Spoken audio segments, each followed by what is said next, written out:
నాకు కొంతమంది ఏజెంట్లు నాకేం తెలీదని జెప్పేసి వాళ్ళ స్టూడెంట్‌లకి చెబుతున్నారంట. అంటే నాకు ఏం తెలీదు అంటే ఇక్కడికి స్టూడెంట్ వచ్చిన తర్వాత డబుల్ అడ్వాన్సులు తీసుకోవటం నాకు తెలీదు. ఇంకోటేందంటే ఎయిర్‌పోర్ట్ నుంచి తీసుకొచ్చిన తర్వాత రూముల్లో పడేసి పట్టించుకోకుండా ఉండటం నాకు తెలీదు.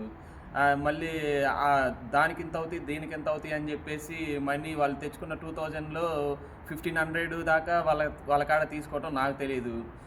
ఇంకోటి మళ్ళీ రూమ్‌లో తీసుకొచ్చేసిన తర్వాత ఫోన్‌లు ఎత్తకుండా, రెస్పాండ్ ఇవ్వకుండా అసలు ఉండటం నాకు తెలీదు. ఫోన్ చేస్తే అసలు రెస్పాండ్ అవ్వకుండా ఉండటం నాకు తెలీదు. నాకు తెలిసిందల్లా ఏందంటే, ఒక స్టూడెంట్ వస్తే అతను ఏ రకంగా చూసుకోవాలని చెప్పేసి నాకు తెలిసింది అదే. తీసుకొచ్చుకున్న మనీ సేవ్ చేయటం ఎలాగా, కాలేజీలకి తీసుకెళ్ళి అన్నీ చేయించటం, బ్యాంకులకు తీసుకెళ్ళటం అయ్యే నాకు తెలిసింది. వాళ్ళలాగా నాకు ఇలా చేసి డబ్బులు తీసుకోవటం అది మటుకు నాకు తెలీదు.